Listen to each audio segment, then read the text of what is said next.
And good evening. It's evening time, man. Um, so I'm obviously back on the couch today, and I'm filming with a phone, not the Sony. Reason being is because I was working all day long. Didn't get home till late, and kind of dark outside, and I didn't feel like busting a bunch of lights out to go try to get a decent exposure outside. So I'll be with the phone today. Basically today worked my ass off and did a bunch of work on one of Rick's rigs today. Um, I'm moving a bunch of stuff around in one of the racks, so it was a pretty intensive wiring operation.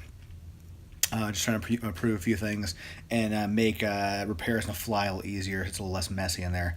I don't think I've ever posted any photos of the back of the racks, and I probably won't until this fall, until everything looks like nice and beautiful. But it's a lot of cabling, and if you don't have things set properly, it can turn a nightmare if you have to find a problem. So today was kind of going through and trying to rewire stuff, reroute all my ins and outs just to make things a little cleaner, and hopefully I'll never have to use the or dive in the back of the rack during a show, but I have in the past, so having these little cleaners just makes it nicer.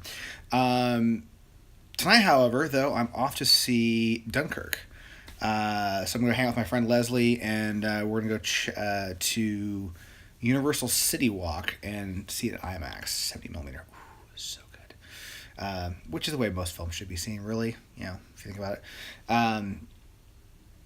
So I'm pretty excited about that. Obviously, I haven't seen it yet. Actually, I haven't even seen Atomic Blonde, which is my other one that I was debating a couple weeks ago of which film to go see. Um, yeah, generally when it comes to the point of actually getting a house to go see a movie is about the time I'm like, I should go do it. I'm like, I don't want to go. So, um, yeah, so I haven't seen anything. But I'm really excited about seeing that film. Christopher Nolan is a fantastic director, one of my favorites. Just really, amazing vision. And I don't know who the cinematographer is in this one, although I'm sure I've come across an article at some point, identifying the person.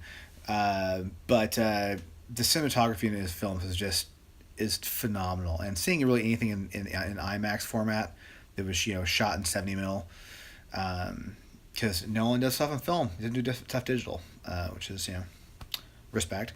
Um, it's just such a magical experience. So I'm really looking forward to seeing the film tonight, and I'll have maybe a little mini review for you guys, tomorrow, spoiler free.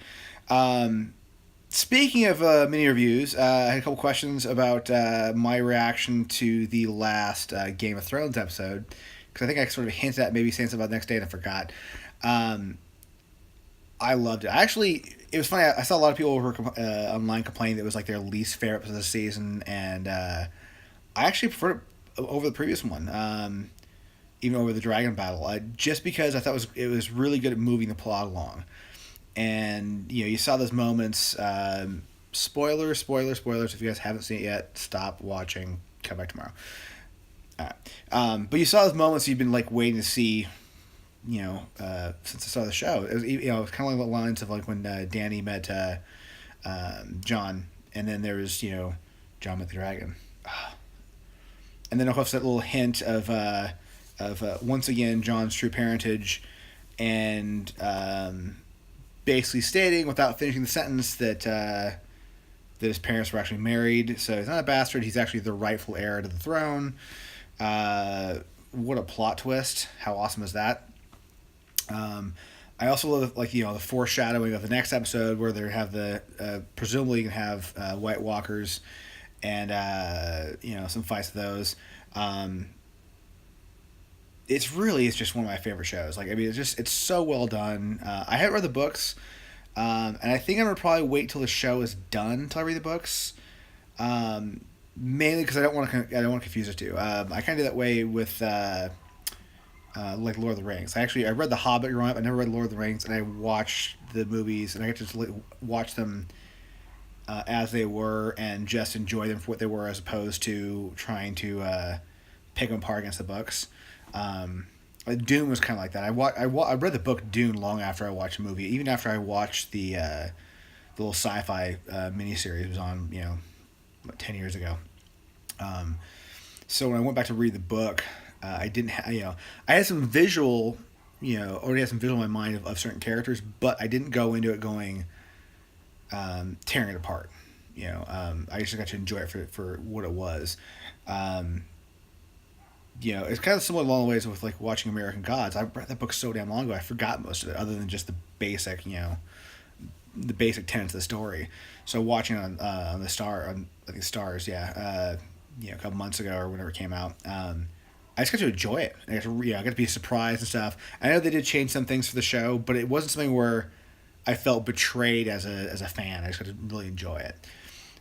So once again, all that being said, long story short, I'll probably read the Game of Thrones books after the entire series is done. Presumably another 30 years when I re-release those last two books. And I can just kind of enjoy those for what they are as a piece of literature, and not have to watch it and be disappointed because certain characters aren't fanfare characters aren't in the show, or vice versa, kind of thing. Everybody complain about Lady Stoneheart not being in the show. The tragedy. I just get to enjoy the show for what it is. Anyways, sorry, just had dinner. In fact, really bad heartburn last couple of days too. I don't know what's going on, but like just really gnarly heartburn. I need to, cut down the spicy food or something. But I'm gonna get myself ready and then head on out and go pick up Leslie, and we're gonna go see a movie. So thanks for stopping by. I'll see you guys tomorrow.